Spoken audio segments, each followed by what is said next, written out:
morning guys. So this is my first video with the camera. So let us start with the income underhead PGBP.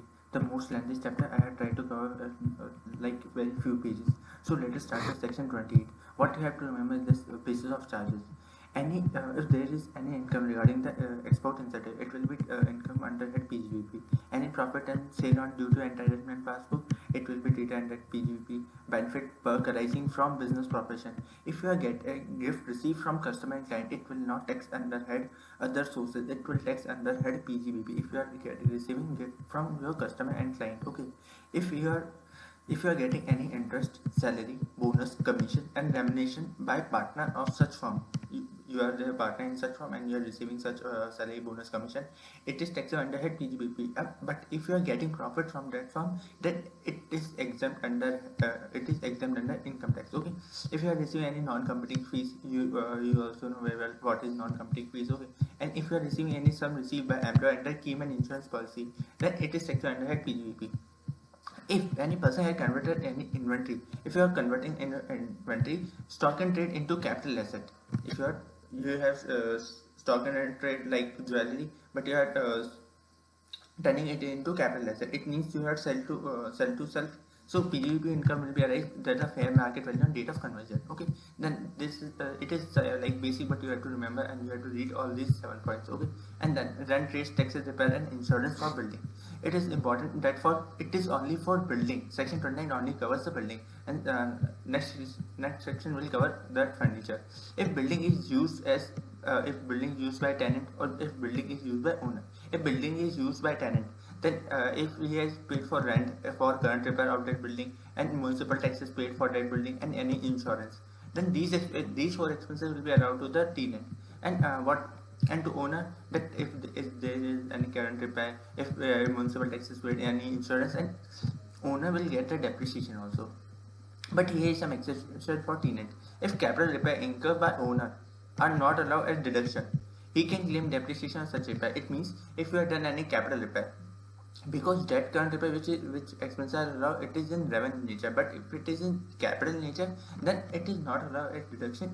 You can claim depreciation on such repair. It means you cannot claim in a single year, you have to take depreciation over the year. Okay. And if capital repairing is done by tenant, if revenue repair is done by, then full expenses are allowed. Like if tenant is also doing the capital repair, then tenant will also allow depreciation to the tenant. Okay. And then on board section where the most questions will ask by I see, that is depreciation. So there you have to fulfill 4 conditions for claiming depreciation. That you have owned the asset is used in business and profession, used in previous year. Asset must be used in previous year, not just holding asset without end use. This is the adjustment I say asked in the exam. You have to use that asset in that business, not that holding. If you have a car in the business and it is not running, then you cannot claim depreciation on it. If you are using that car in the business, then you can claim depreciation on it. Depreciation is allowed when asset is put to use, not ready to use. When asset is ready to use, then you can claim depreciation, not ready to use. Okay, this is also IC adjustment. Okay. And you have to claim depreciation on WD basis, and here is an exception. You can use SLM. If you are the SSC who is engaged in the distribution generation of power, depreciation allowed only 50%. Depreciation 100% depreciation allowed, but depreciation allowed only 50%, because here we don't calculate the time. Either it's 12 months or either 6 months. Okay. So if put to use is less than 180 days, if put to use of the asset, not ready to use date, you have to take put to use for the calculation of depreciation always. If asset purchase and it is less than 180 days, then you have to claim only 50% depreciation. For example, rate is 15%, then you have to take only 7.5%, and in upcoming years you can claim that 50% interest. So 15% depreciation. After it is charged on particular asset, not on the whole block value. I guess you all know what is block and what is asset. Okay. Similar kind of asset will become a block. Okay. Then you have to take half depreciation only on that particular asset, not on the whole block value. Remaining asset will get the full depreciation, but only that new asset will get only a half depreciation. When now depreciation shall be allowed, there are some cases where no depreciation shall be allowed. If all of the asset of block are transferred, if all the asset of, for example, there are four machinery in the asset, and and there is like for example these are of 10 lakh and you have sold them, and there is no block exist at the end of the year, then no depreciation will be allowed. But there are some two cases, like if sale price, this is when will come when you are selling the that asset more than their opening WDV and asset purchased during current year. Okay, so and whatever will be the difference in the sale price and opening WDV, the balance sheet figure will be short term capital gain. And if sale price is lesser than opening WDV and asset, for if you are selling your asset at lesser than their actual cost or their WDV, then what will arise? Loss. That loss will be short term capital loss in the section 50. Okay, and part of the block is sold and sale consideration exceed block value. If for example part of the block is sold and sale consideration exceed block value. For example, you have 4 assets, you have sold the 2 assets at the total value of the block value, and remaining 2 assets are there in block value, but the value of block is nil. Then in that case, sale value is more than opening WDV plus asset purchase in current year. Even if asset exists in the block, but WDV of the block asset is nil, no depreciation shall be allowed. Excess shall be if there is any excess that I had explained you about, that will be short-term capital gain. And additional depreciation new plant and machinery is allowed only for old regime. If you are acquiring any new plant and machinery, then additional depreciation will be allowed only under old regime. What is the condition for additional depreciation? Additional depreciation, like it is only allowed for old regime. Okay, then who can claim that additional depreciation? You have to check. You have to remember this, that additional depreciation allow only for the SSC engaged in manufacturing and generation and distribution of power plant. You have to remember this, otherwise you will, many aspirants have done this mistake. And additional depreciation is not allowed. Most important IC favorite adjustment is second hand plant and machinery. You have to purchase new plant and machinery for additional depreciation. If any machinery and plant installed in office and residential accommodation office expenses, no additional depreciation allowed. IC favorite adjustment. Okay, market. And any machine plant whole cost is allowed at deduction. Yeah, or otherwise like in scientific research, 100% of capital expenditure is allowed as reduction. So in that case, additional depreciation is not allowed for that asset. Additional depreciation allowed. What will be the rate? That is 20% in first year in which is put to use. It doesn't matter for the plant and machinery. Okay. If put to use is less than 180, same as the depreciation, you can claim 50% of the depreciation, that is 20% to 50%, that is 10%, and balance 10% you can claim in next year. It is allowed in only the first year, not in the subsequent year. Okay. And point to remember, printing is treated as manufacturing business. These are ICA adjustment from RTP, MT, PYQ. Okay. Printing is treated as manufacturing business, then it is eligible for additional depreciation. Forklift, it is eligible for additional depreciation. You have to just remember these words. Okay. Don't go in detail. Okay. And additional depreciation shall not be allowed to power units if they are opted SLM method. If SSC engaged in power and distribution of that electricity, okay, then in that case additional depreciation will not be allowed. It has opted SLM, but if it SSC had opted WD, then he can get claim additional depreciation. You have to remember this point. Okay, what was the actual cost? If you had paid any amount in cash or any other than specified mode more than 10,000, that it will not form part of actual cost, and remaining that you know how to calculate the actual cost. Okay, and if you had paid any interest before starting of production or acquiring the installation of machinery, you have to add in actual cost. Okay, interest paid before starting of production or for acquiring installation of machinery, it will be added in the cost of assets. And sale of asset by SSC engaged in power generation. So this is for MCQ, like it is not tested even yet. Okay, but it can be come in MCQ for like 3 MCQ part. Okay, then if sell value is less than book value, then this is terminal depreciation. You have to debit in P&L account, that is book value minus sale value. And if sale value is more than book value but actual cost is less than the sale value, but actual cost is higher than the sale value, okay, then in that case you have to credit it to P&L. What amount? Sale value minus book value. Okay, this will go to P&L. But what if sell value is more than actual cost? If sell value is more than actual cost, then how much you can credit to the P&L? Whatever the actual cost and minus book value, whatever the difference. Book value, how it is come? Actual cost 100 and book value, like you have claimed depreciation and other thing, book value 60, then what you can claim only 40% as profit, and remaining that sell value minus actual cost. income you are raising more than the structural cost, that will be our short term or long term capital gain depend on the asset period. Okay, then important section 35 scientific research.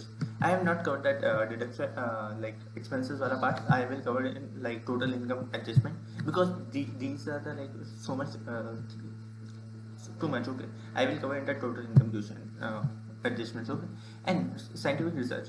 If you are doing any expenses research during previous year, then 100% of capital expenditure and revenue expenditure allowed at deduction. Exception: land is not allowed. This is for MCU purpose. Okay, you don't have to include land for 100% of capital expenditure and revenue expenditure. If research done before starting business, then you have to remember this. Up to last 3 years before starting a business, expenses will be allowed. Revenue expenses only salary. You don't have to include this will be, I say, favorite adjustment. Plus if you are giving any material, then it will only allow, and no other revenue expenditure allowed for research for before starting business. Capital expenditure is allowed except land. If there is any exception for revenue expenditure, you have to remember for MCU purpose. I say always test. For this, you can solve the model test paper. If you are sale of asset used for scientific research, if you are sale of asset used for scientific research, if assets sold but not put to use in business, then in that case, if sale value is lesser than the actual cost, then it will be the business income.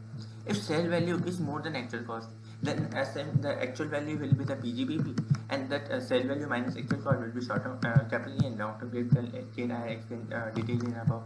Okay, then if assets sold business, if assets sold and put to use in business, then in that case, respective asset in block with nil value, you have to add that asset in your block with nil value. But when you are selling that asset, you have to deduct it from the block with its sell value, add it with nil value and deduct it with sell value.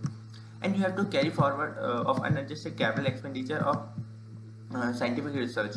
If profit is more than capital expenditure, if profit is less than capital expenditure, then excess capital expenditure will be carried forward. And in case of revenue expenditure, allowed 100% of revenue expenditure is allowed irrespective of there is profit or not. There are the three contributions in scientific research. You have to just read it from your own book. And contribution allowed only on old regime only. Okay, and then come with section 35 AD. Specified business, it is allowed only for old regime. There are some businesses you have to read from your own book. These are specified business, and what you have to remember by solving that question, that 100% of capital expenditure is allowed except land. Like scientific research, you have to also remember goodwill financial instrument also while solving MCQ. Expenditure before starting a business is allowed if expenditures is allowed before starting a business only when it is capitalized in books of account. This is also I say favorite adjustment. If you are not capitalized in books of account, if you are not proper evidence, then you cannot claim these expenses. If payment is made more than 10,000 other than specified mode, it is not eligible for deduction. And then notes. Depreciation shall not be allowed if deduction allowed under section 35 AD. If you are claimed deduction under section 35 AD, then depreciation will not be allowed. And assessee must use the asset for at least 8 years. Otherwise, if you sell that asset before 8 years, then total cost of asset minus deemed depreciation. What is this deemed depreciation? For example, you have claimed 100% deduction, but what if you had not claimed 100% deduction? That actual cost will be 100, and you had claimed depreciation 50% in WDA method. Then what will be the actual cost today? That actual cost will be your PGBP income. If you are selling after 8 years, then wholesale amount is PGBP. After 8 years, you are selling that asset, that will be PGBP income. Okay. Section 35D preliminary expenses. I had not covered all adjustment, but I had covered only that what you have to remember by solving MCQ. If you are doing any preliminary expenses like some underwriting commission and all, you have to allow it in 5 equal installments. You don't have to do in only single installment. Eligible expenditure 5% of cost of project. Cost of project include that all like you whatever that furniture, plant, machinery, whatever you require for that. For this business, 5% of that cost of project or 5% of capital employed. Capital employed, what is capital employed? Share capital plus debentures plus long term borrowing, but you don't have to include reserve and surplus for the calculation of capital employed. whichever is higher, and lower of eligible expenditure or higher of this, you have to take lower of it and divide in 5 equal installment. If you are non-corporate associate, like a normal individual, then eligible expense of 5% of cost of project, whichever is lower, divided into 5 equal installment. And then section 35 DDA. Just Ratta Manu, if you see voluntary retirement scheme, just check it is allowed in 5 equal installment from date of payment. From date of payment, you have to allow this expense in 5 equal installment, because what I say will do in question, it will divide, it will take into in a single installment. Okay. Then section 40B, if payment of salary or interest to partner, most important in MCQ, a straightforward good MCQ will become, or a full-fledged question. If interest to partner is allowed maximum 12%. If like question will say that we had paid interest to partner like 14%, then you have to restrict it to 12%, and rest 2% will be taxable under PGBP. Okay. And payment of salary, bonus, commission on remuneration. What will for this you have to first calculate the book profit. How much you can make payment of salary, bonus, commission to or remuneration to the partners. You have to calculate first as per income tax. First take profit as per income tax, calculate this profit, plus remuneration to partner you are debited in P&L, that is your books of accounts, as add that remuneration, and then minus brought forward depreciation. You have to deduct brought forward depreciation, but you don't have to minus brought forward loss. Okay, book profit. I write it. You can take my notes. Okay. So after this book profit, up to 6 lakhs, 90% of book profit, or 3 lakhs, whichever is higher. Okay, but and balance after above 6 lakhs, you have to done 60% of that book profit, and add both of them, and that is maximum salary, bonus, commission will be allowed. Then section 40A2, payment to relative, who will be included in the definition relative. I say to play too much games in this, because we had remember the relative definition of other sources, but we have to there is another definition of relative. Okay, who will govern this? Spouse, brother, sister, linear ascendant, linear descendant. Okay, excessive payment is disallowed more than FMV. If you are making payment to them in less than fair market price, more than fair market price, like fair market price is 40 lakh of that salary, and you are paying them 44 lakh, then excessive 4 lakh is disallowed. Like GG is not allowed. It means brother-in-law, Bua is not allowed, father's sister, Bhabhi is not allowed. Okay. Section 43, payment by non-specified mode. If you are making payment by non-specified mode, like normally if we are making payment more than 10,000 in cash, that expense is not allowed. Okay. And there are two more.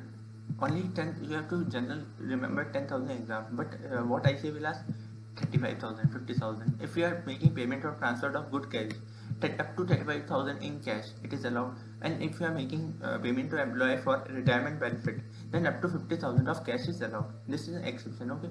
And when no disallowance is allowed, if you are making payment whole amount in cash, when disallowance will not occur. If you are making payment to any agriculture related product, for cottage industry, for making payment to bank, government LIC in full cash, and a place where there is no bank, you can make 100% payment, okay, in cash. Or payment of salary to employee posted on a ship for period of 15 days or more. I say will play game this, because you will forget in exam that it is 15 days or more, for 7 days or more. So remember this. If we are repaying of loan, it is not covered under section, so it doesn't matter you are paying in cash or by a specified mode or not by any specified mode.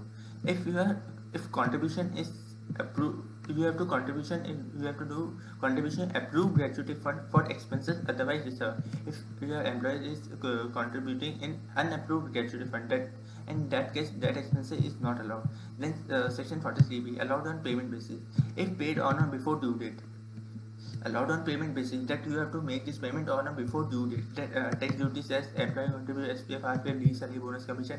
I say most favorite, interest on loan and borrowing by bank. If you are making you have to pay interest on loan on or before due date, then only you can claim that expense. And use of railway asset, and if you are converting any outstanding interest into a new loan, that it doesn't mean that you had paid that loan. So this expense is not allowed. And then section 15, MSME, most important. Okay, MSME, if it is written If there is a written agreement with MSME, then you can make payment to MSME up to 15 days. But if there is no written agreement between you and MSME, because you are purchasing goods from MSME, then up to 15 days, if you are make payment to MSME, then in that case, that expenses will be allowed. But if you are not make payment to MSME within 15 days, then up to date amount, that expense is not allowed. Okay. For what is micro, what is small? Micro means if you have done investment plant and machine up to 1 crore, and turnover is up to 5 crore. In small, investment plant and machinery up to 10 crore, and in turnover it is 50 crore. 1, 10, 5, 50.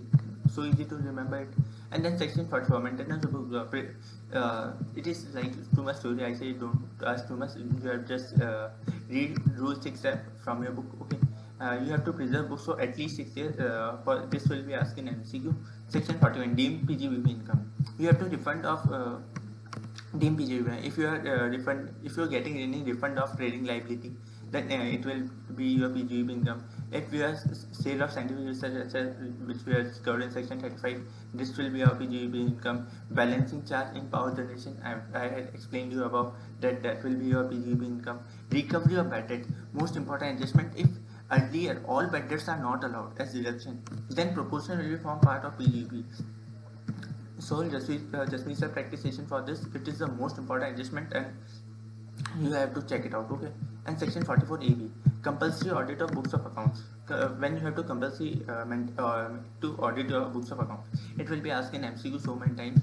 So if your turnover exceeding 1 crore, then you have to compulsory do the audit. But there is one exception. This exception always comes in MCQ. Okay.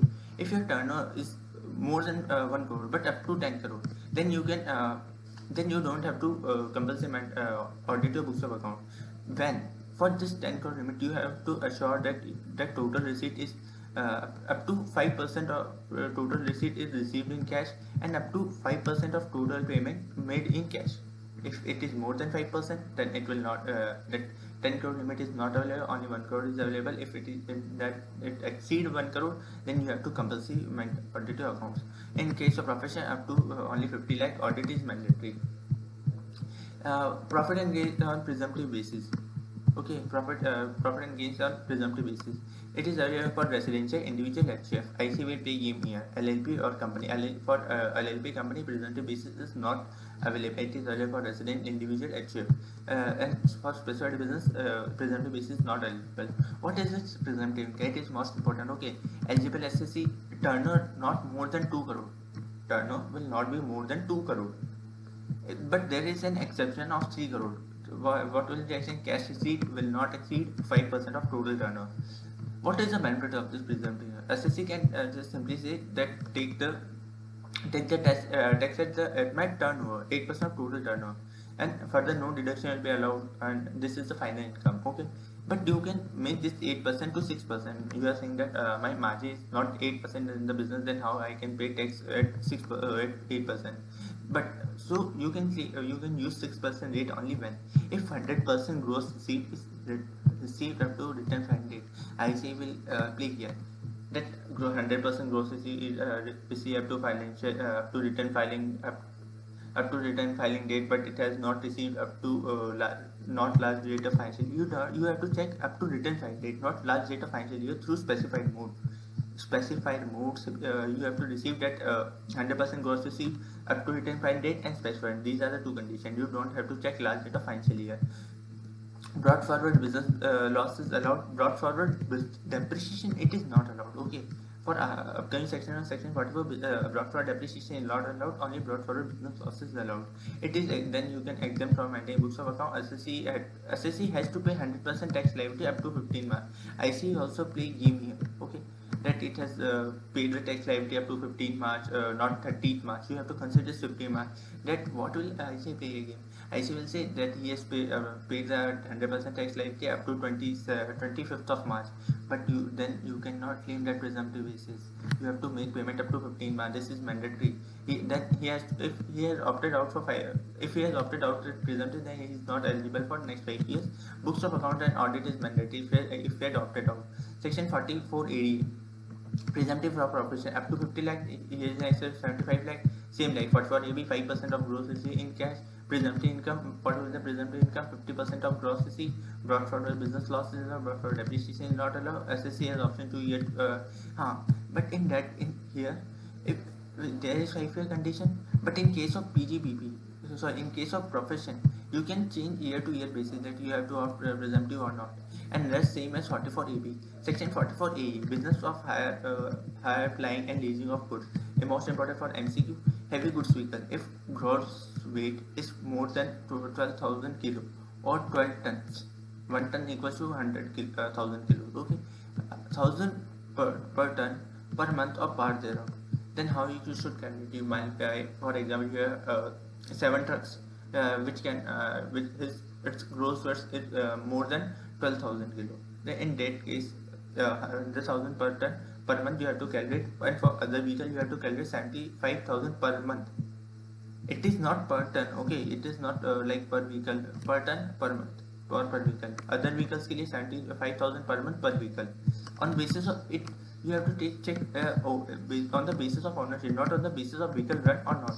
It is the most important adjustment. I will say that SSC is the owner of that vehicle, but these vehicles are not running. Even if these are not running, you have to include for the calculation of this under section 44A. Brought forward business losses allowed and depreciation is not allowed, and you don't have to no deduction allowed except partner salary and interest is allowed for the deduction purpose. Okay, I hope it was so helpful for you. Thank you so much.